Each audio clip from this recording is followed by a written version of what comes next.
The kitchen clock ticked louder than it should have, each second a hammer against my skull.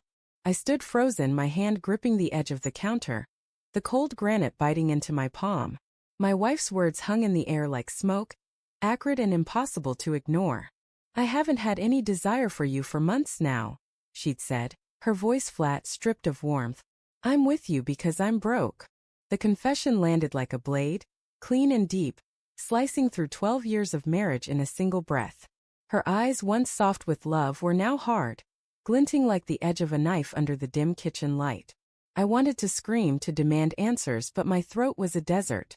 The room felt too small, the air too thick. The faint hum of the refrigerator buzzed in the background, a mocking reminder of normalcy.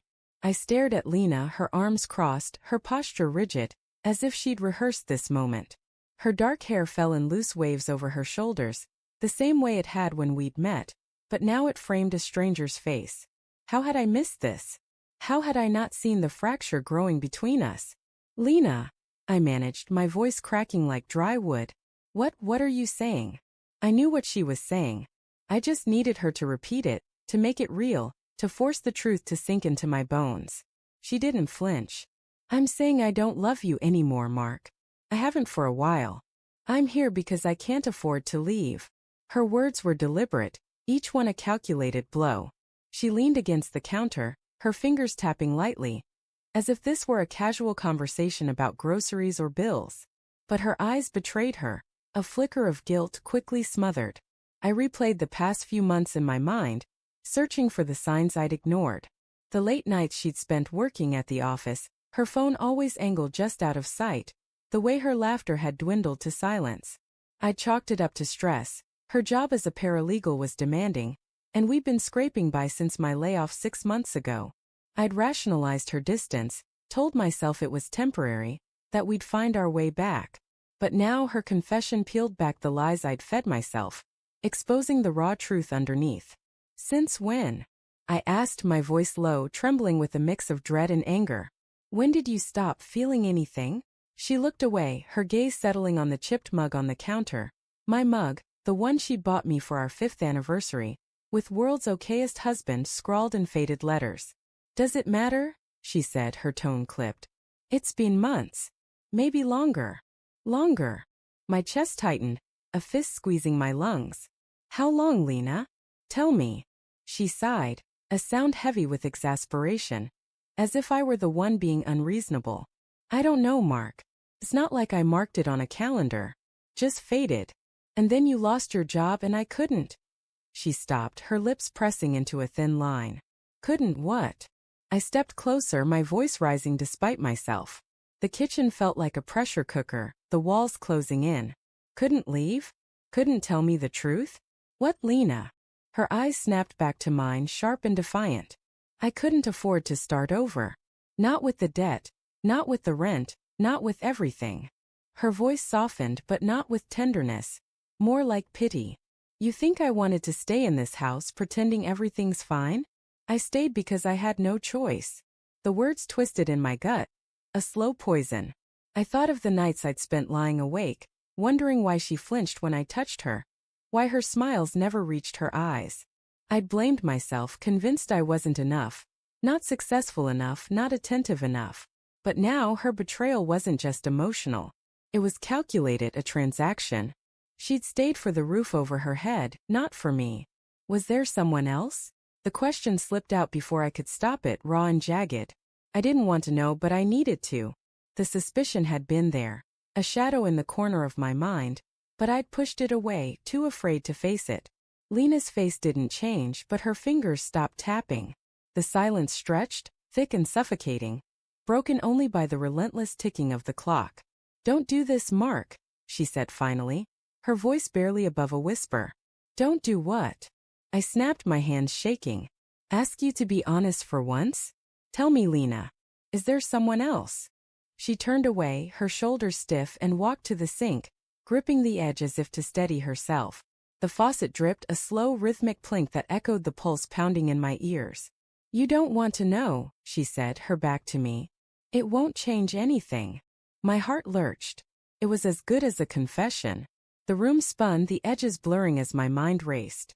I saw flashes of her phone lighting up at odd hours, the way she'd started wearing perfume again after years of going without, the vague excuses about client dinners.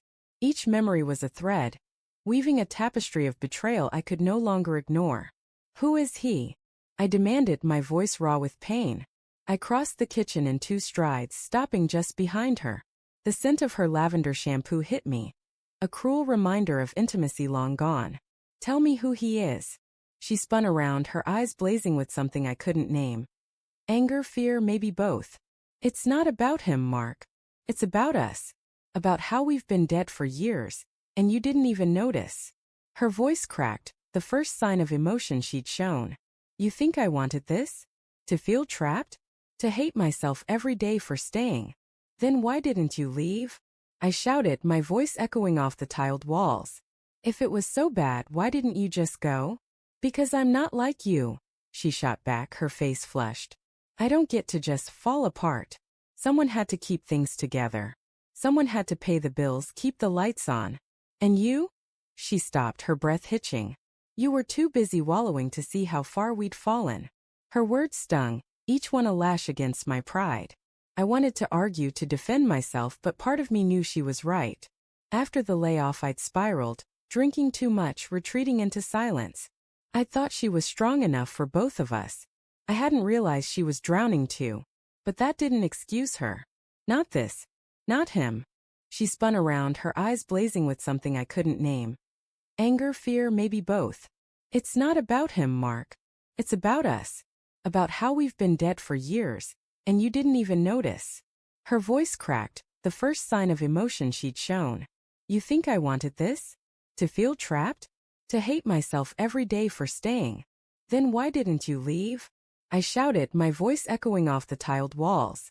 If it was so bad, why didn't you just go? Because I'm not like you, she shot back, her face flushed. I don't get to just fall apart. Someone had to keep things together. Someone had to pay the bills, keep the lights on. And you?